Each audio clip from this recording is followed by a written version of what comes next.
Welcome to the Addicted to Recovery podcast, where we will delve into the transformative journey of overcoming addiction and embracing a life of recovery. In this podcast, we share stories of hope, resilience and triumph, exploring the challenges, victories and lessons learned along the way. The Addicted to Recovery podcast is a platform for sharing stories of resilience, hope and transformation in the face of addiction. Through candid conversations and heartfelt reflections, we aim to inspire, educate and empower listeners on their own journey of recovery. Join us as we explore the path from darkness to light, from addiction to freedom and from despair to hope. This is Addicted to Recovery.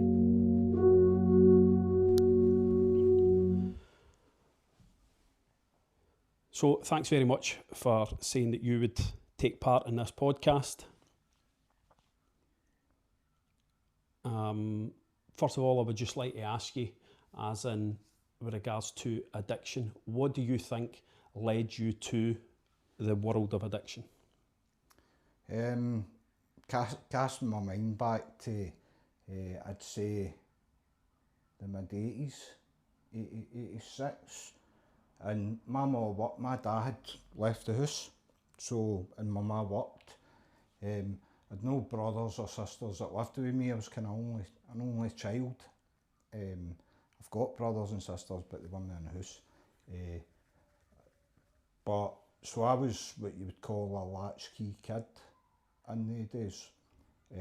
So I think I remember going into rehab and talking about it, and they said, so if Alan started a fire, there was nobody to tell him to put it out. That was what, and I was like, that's actually quite true. So I found solvents, experimenting with solvents really early. So I started using on my own them before my peers had really experimented. And then kind of before I know it, and I'm not saying other ones were experimenting with stuff, and then we kind of all would get together and use solvents. But I would say then, I'm not blaming my ma, she went out and worked, but we all seemed to be at that time, for that wee group, for broken homes. And I suppose when there isn't love in the house, you'll look for it outside. So we all kind of clubbed together, and we probably people would identify it as a gang, but then like we had each other, and we all done what each other did, and at that time, gas, glue, petrol, it was that kind of stuff. And did that? So we're looking at there that, as you said there earlier on, you know, you done that on your own in the outset of that initial. So that wasn't a peer pressure that led you to do that. That was just, as you say, you know, being that lonely, isolated kind of way that you thought, let's find something to do. And as you say, you've entered into the world of solvents, if you like, down there, and then yous have all met as in peers, if you want to say, doing the same thing. They found out I was buzzing. I'll not say their names, but I remember they interventioned me one time, because I remember that they all got me around the side of close, about 5 or 6 of them, and I'm like, you're buzzing. It was hairspray at that time, and they gave us a right, rollicking, without going into like fist fight and stuff, but they interventioned me, and it was just dead apparent that I was like, I'll never do it again. Couldn't stop myself. But within, I don't know whether it was weeks or months, that they were picking up, and I'll not say his name, he's not here anymore. After that, he had said he had been doing it as well. So we ended up, but this was before Solid came into play, because I went right through the cards. This was before, this was like on first year, this. I think as time went on, I put the solvents down. When I say I put them down, I just progressed onto cannabis. Then it would be like me and another pal would maybe club together £4 each and get a half between us. And the solvents went out. There was actually a death, but solvents had maybe taken over the whole of the Vale, I'd say. But there was a guy passed away, and that stopped a lot of it. But when I say stopped, a lot of people just progressed on to the next thing. On and another thing. Hash was coming in. Mm-hmm. It was already in, but it was coming into it was available to us. But I'd already started on solvents, and that was like, well, do that. I don't need to do that. That is a bit risky. Mm-hmm. But as kids, a lot of people were doing back then. A lot of people done Big D gas. Me and my pal used to get Ronson, and you could pay on the bus. It would go round the Vale and the Barton. Me and my pals used to just pay 25p in the bus and go round the full tour with a can of Ronson each. So really what you're saying then, so you've just started at that solvents, you know, and see the people you say that had that done the so-called intervention. Aye. Was that people, if you want to say, were sober, or was that people who were maybe using other things? They weren't. That was my peer group. Mm-hmm. They just weren't. We were all Waynes. Mm-hmm. So that was my peer group that done that. Because if I look at, say, a bit of my past, and I look at where I am, and I look at, say, my brother's addiction, and I look at some of his, and that was his kind of peer group and all that as well. A lot of them entered into the same thing. He might have been there. I can't remember. And it was like, so I look at when I was younger, and I was maybe experimenting a wee bit with drugs, hash, maybe ecstasy was coming about at the time, was just entering down here, and I was maybe experimenting a wee bit with that. And I was maybe, if you want to call me fortunate, lucky, I don't know, but I kind of moved away. But heroin wasn't in our area at the time. And that's not to say that then if it didn't come into the area at the time, I've not experimented with that. It's just unfortunate that it came in when my brother was maybe experimenting a wee bit, and then decided to experiment with heroin, and which led to him. You know, and as you say, you went through that whole cards of drugs from solvent to hash. You know, did we get to the cocaine and the heroin? Cocaine, I moved on to amphetamine in 1990. I started using, and it just ticked up. When I first took, I'd buy like a gram of speed and a bottle of cider in 1990, and that ticked all the boxes for me. It probably, looking back, quite quiet and a shy sort of boy. That flipped the script for me. Took me from being quiet and shy to being outgoing and able to communicate. Ballock, 1990. Ballock was kind of a party tune in the summer. Winter it dies. But all different wee gangs moving about. Then I just overnight had the ability to talk to anybody, females in particular, and it just flipped the script for me. So it's like, from my point of view, then I'd found the magic ticket. Do you know what I mean? So for me, then I was like, why would I stop using that?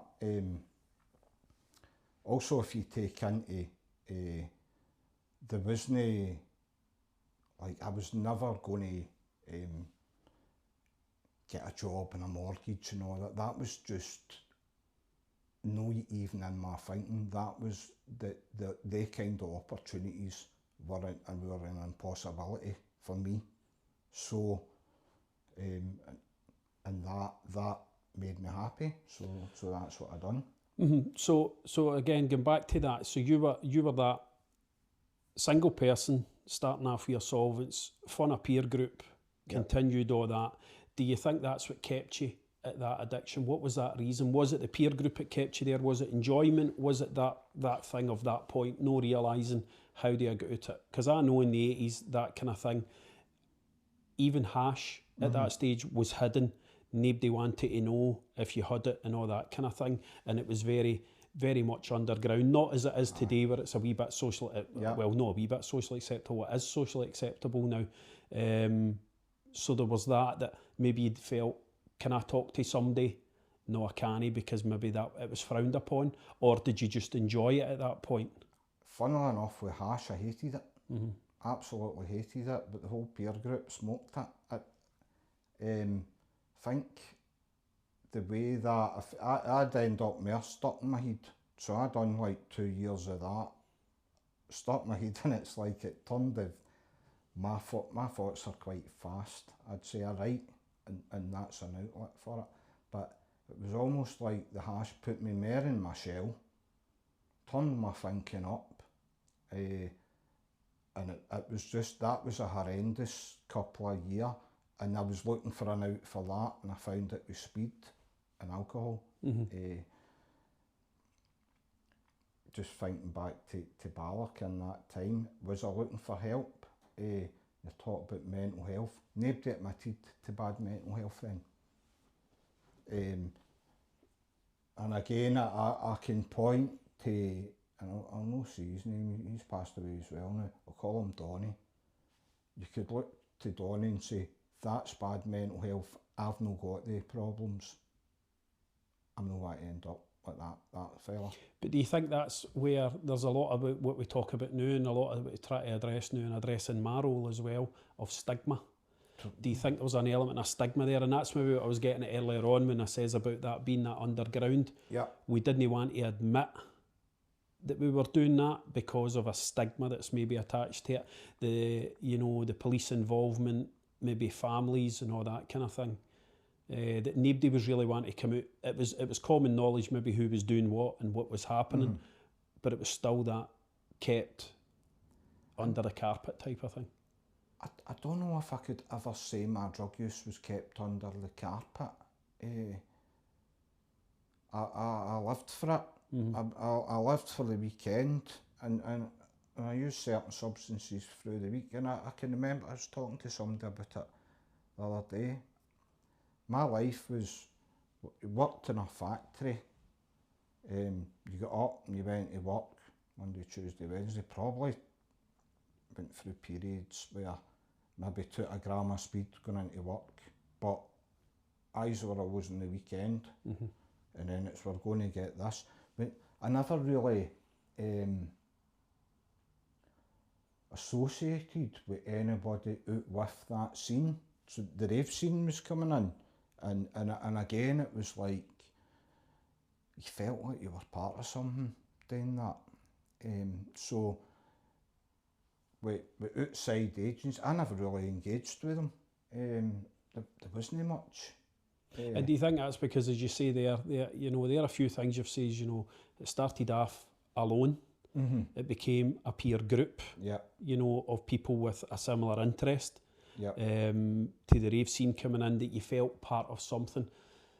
So do you think that's maybe that played a part of keeping you within addiction without you really realising you were in addiction? This was that party scene, as you say. It was that scene at the time that you were part of something. It's, let's use the terminology, part of the addiction community you were, without really knowing that you were part of that. Do you think that's maybe a true reflection in that? I never identified it as, I mean, I knew I had problems. I knew I had problems, even with amphetamine, I knew that. But there was almost an inability or an unwillingness, or it just didn't look beyond. But part of me's going, the wheels are going to fall off the bus at some point.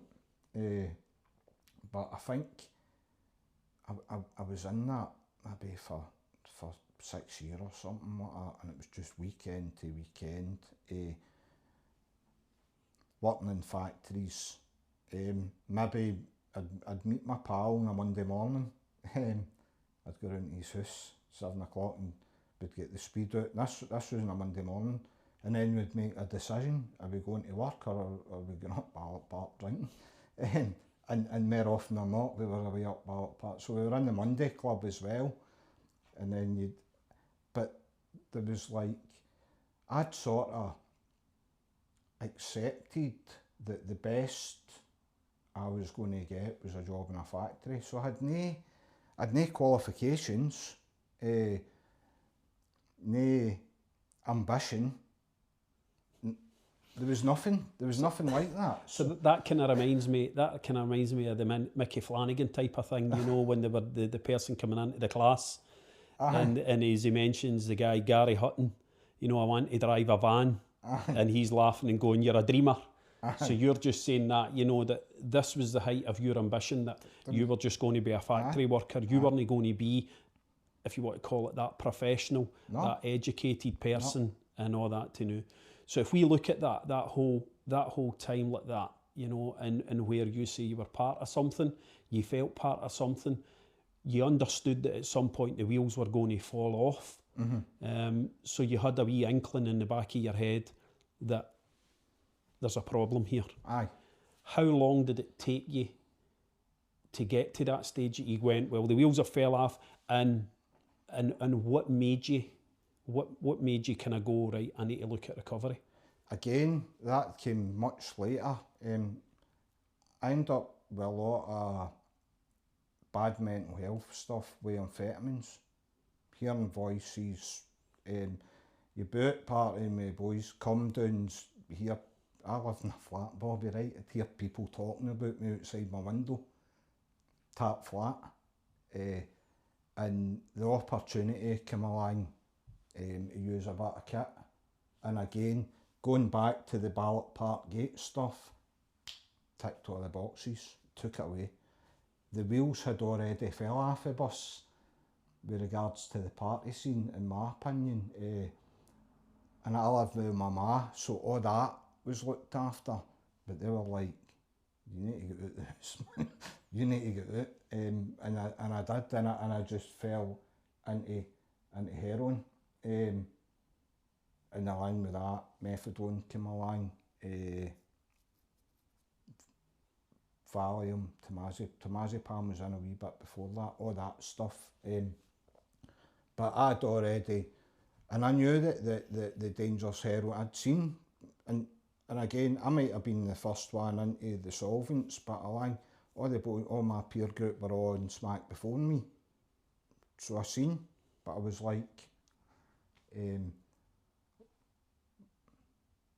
my life's, at the risk of swearing here, my life's done anyway. So again, no hope, utterly hopeless. I thought, and that made me feel alright. So I went there. It was I was on that for a few years, but I can remember sitting using, thinking, this can't be it. There must be something else. Other people must be in this scenario. I had people after me, which didn't help, so I couldn't leave the house without the threat of getting slashed or done in or whatever. So even getting to the chemist and back, which is sort of shown in the film we made, that was like a mission, a daily mission, just to get that done. You're watching your back, you're trying to get money, doing this, that, and the next thing, and then back to the house with a charge, where you're not even 100% safe in the house. But that helps you, make you feel safe. So all that was going on, and it was like, I would get glimpses of reality like this can't, I think, get into the cycle of change. I get into contemplation, just with using, spending a lot of time on my own. I'd used with a couple of other characters here and there, twoed up with somebody, and would go out shoplifting mostly. But it was like, I knew that was dead end. I was smart enough to know that you couldn't live like that. I couldn't live like that for the next 10 or 20 years. So I became open to change, and I went to alternatives. And I only went there at first because that would give me a safe place to be, but I didn't need to watch my back. And I was introduced to who I knew, John Campbell. Maybe shouldn't say this, I'm sure he won't mind, but I was introduced to him and another boy, and they took me to meetings. So, I mean, so you've just says there maybe 10, 20 years, so we're looking at a 20-year span for addiction to where we really looked at recovery. And if I listen to there what you says, and I'm picking up on what you say, so when we go back to your solvent use at the beginning, it was on your own, to get into a peer group, to going through the variety of drugs, to then having the mental health, to then looking at the heroin. It became very much a solitary action again. So we've went round for being solitary at the beginning, to getting a peer group, to then being solitary again. You know, and then obviously you've mentioned alternatives and things like that to get yourself recovery. You've mentioned meetings to get yourself recovery and keep there. Is that what keeps you in recovery now? Is that the kind of stuff that keeps you there? When I first came to meetings, I started doing meetings in 2003, and I seen an opportunity to get clean, but also a lot of guys were getting into the addiction field, and I was like, oh, I could do that. I sat in a rehab in Greenock, and I'm quite lazy, Bobby, right? I'm quite a lazy character, and I watched, I'll just be honest, right? I watched the workers, and they didn't seem to be, they were key workers and that, and they were doing a bit ways, but I thought, and I was 29, and I realised that I need to get a job and a house, probably a girlfriend, and to me that was recovery. And I thought, I could do what they're doing. I could do that. I was also writing at the time, but I thought that seemed a bit too difficult. So I thought I could do that. So I done my meetings when I left, and I went into the Scottish Drugs Forum. And so I had stability round about us. Everybody I socialised with didn't use drugs, which helped massively. So I was now in a peer group of people that didn't use. I had people that I could hook into, and I seen an opportunity where I could get work and get all that stuff, because I had sat for years in the Halden watching other people move on with their lives, and I was jealous. I was like, how can you do that and I can't do that? And then I got an opportunity to be able to do that, and that's what I done, and became an addictions worker for a number of years, and stopped doing the meetings. When I stopped doing the meetings, I didn't realise at the time, I was taking on a lot of stress on within that situation. I was getting offered loans and all that for banks and all that, and ended up in a lot of debt and a lot of stress that I never had an outlet for, because I didn't realise. And the idea of, well, just have one, I just want a day off. And I went back to picking up. I thought I'll get a couple of bags, lock the door, and sit in. And I only really thought, for some bizarre reason, I'll be able to do it once and then just put it right back down. It didn't work out like that. So there we're looking at there going, right, so we want a bit of ordinary life, whatever you wanted, what everybody else was having. You went for it, the stress was there, as you say, just that work and getting all that offered, there was nothing else, you know, and you've went back into recovery. So what keeps you in recovery now? What keeps you for using now? What's the tools you use? If you were to go back through that again to go, I could do it just once again, just for one day, and you were having those thoughts, what stops you doing it? I used drugs, all different types of drugs, for an awful long time, and people will ask me, I still think about using, and what I believe's happening there, like, I've got so many good memories. I've got loads of bad ones, but I've also got a lot of good memories tied using. So my mind will grasp onto that, particularly when times are difficult, like, could do that. I hook into meetings. I keep a pattern in the meetings. I'll go to a meeting on a Monday and on a Thursday. That'll go up and down, but I keep a wee pattern in the meetings. I'm opening up, we're meeting closed across the road, I'm opening up another one, so I keep my hand in there. And I just use that as to bolster my recovery. Also, keep a support network of people that don't use. I'm an addict in alcohol, and I know that you probably remember. That for me, I'm just like, stay away from that. So I keep that. Also, involved in making short films. I've got a book, it's into publishers now, and I'm working on another one. I write, I like writing, and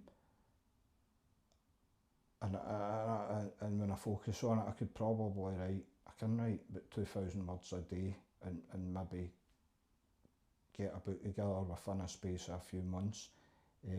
There's an outlet there, but I know for a fact, if I go back to using, that goes.